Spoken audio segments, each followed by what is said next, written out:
Bienvenue à chacun pour ce temps de culte et de méditation. C'est Dieu qui nous y invite et qui nous y accueille, lui qui nous donne la grâce et la paix. Nous prions. Comme des veilleurs, nous voici, Père, devant ta parole. Nous attendons qu'elle nous parle, qu'elle change notre regard et fasse de ce jour une fête. Nous attendons qu'elle bouge, qu'elle nous fasse bouger et rende l'espérance à notre monde découragé. Comme des veilleurs, nous voici, Père, devant ta parole. Amen. Nous lisons aujourd'hui dans l'Évangile selon Matthieu, au chapitre 2, les 12 premiers versets. Après la naissance de Jésus à Bethléem de Judée, au jour du roi Hérode, des mages d'Orient arrivèrent à Jérusalem et dirent « Où est le roi des Juifs qui vient de naître ? Car nous avons vu son étoile en Orient et nous sommes venus nous prosterner devant lui. » À cette nouvelle, le roi Hérode fut troublé et tout Jérusalem avec lui. Il rassembla tous les grands prêtres et les scribes du peuple pour leur demander où devait naître le Christ. Ils lui dirent à Bethléem de Judée, car voici ce qui a été écrit par l'entremise du prophète. « Et toi, Bethléem, terre de Juda, tu n'es certainement pas la moins importante dans l'assemblée des gouverneurs de Juda, car de toi sortira un dirigeant qui fera paître Israël, mon peuple. » Alors Hérode fit appeler en secret les mages et se fit préciser par eux l'époque de l'apparition de l'étoile. Puis il les envoya à Bethléem en disant « Allez prendre des informations précises sur l'enfant. Quand vous l'aurez trouvé, faites-le-moi savoir, afin que moi aussi je vienne me prosterner devant lui. » Après avoir entendu le roi, ils partirent. Or l'étoile qu'ils avaient vue en Orient les précédait. Arrivée au-dessus du lieu où était l'enfant, elle s'arrêta. À la vue de l'étoile, ils éprouvèrent une très grande joie. Ils entrèrent dans la maison, virent l'enfant avec Marie, sa mère, et tombèrent à ses pieds pour se prosterner devant lui. Ils ouvrirent ensuite leur trésor et lui offrirent en présent de l'or, de l'encens et de la myrrhe. Puis, divinement avertis en rêve de ne pas retourner chez Hérode, ils regagnèrent leur pays par un autre chemin.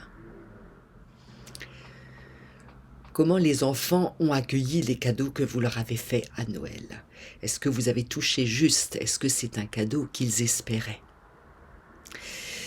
Les mages, pour leur part, font des cadeaux surprenants à Jésus. C'est pas tout à fait ce qu'on attendrait comme cadeau pour un nouveau-né.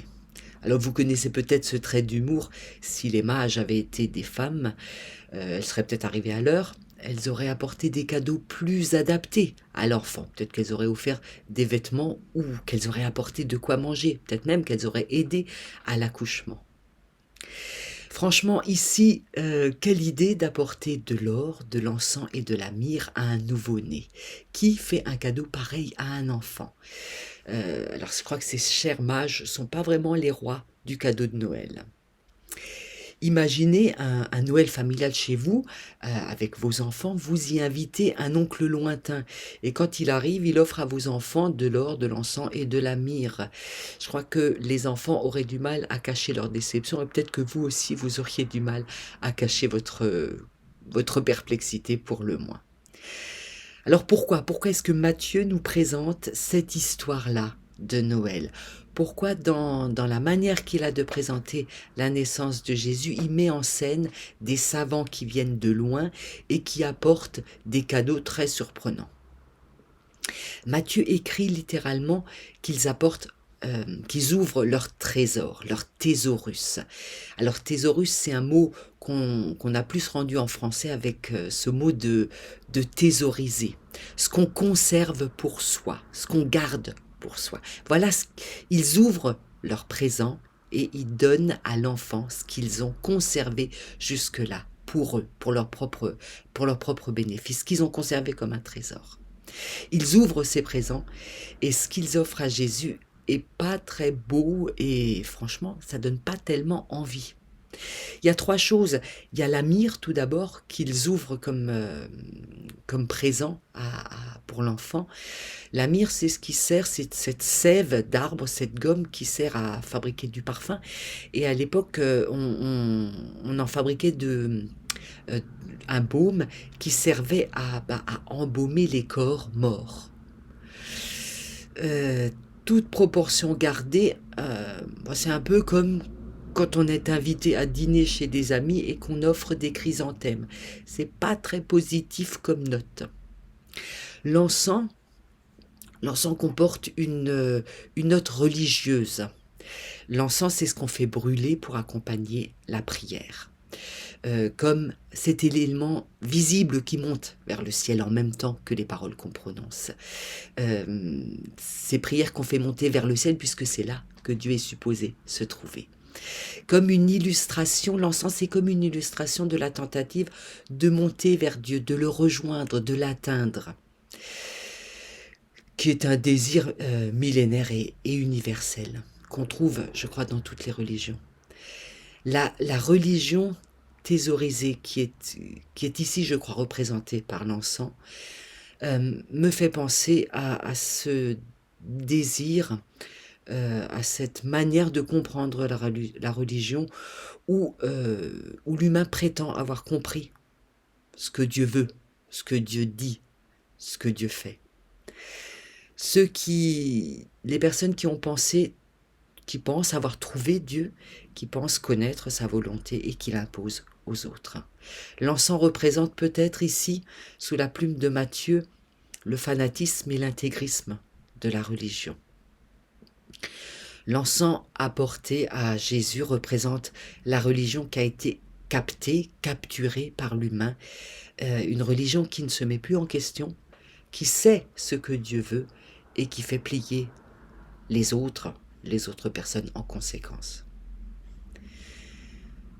Le dernier élément, le dernier cadeau, l'or, est peut-être le seul qui comporte quand même une petite note positive, parce que l'or, on aime bien, mais quand l'or est gardé en trésor, quand il est gardé pour soi, quand il n'est pas partagé, je crois qu'il représente le pouvoir de celui qui a sur celui qui n'a pas.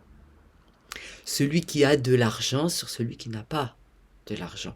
Le pouvoir de celui qui a un travail, la santé, l'intelligence sur celui qui ne possède pas ses attributs ou ses qualités et qui donc les domine. L'or représente ici le pouvoir qu'on a sur les autres. Quand les 3 savants déposent ces 3 cadeaux aux pieds de l'enfant, ce n'est pas pour lui permettre de s'habiller ou de se nourrir. Hein. Ce n'est pas non plus pour qu'il ait de beaux jouets avec lesquels jouer à Noël.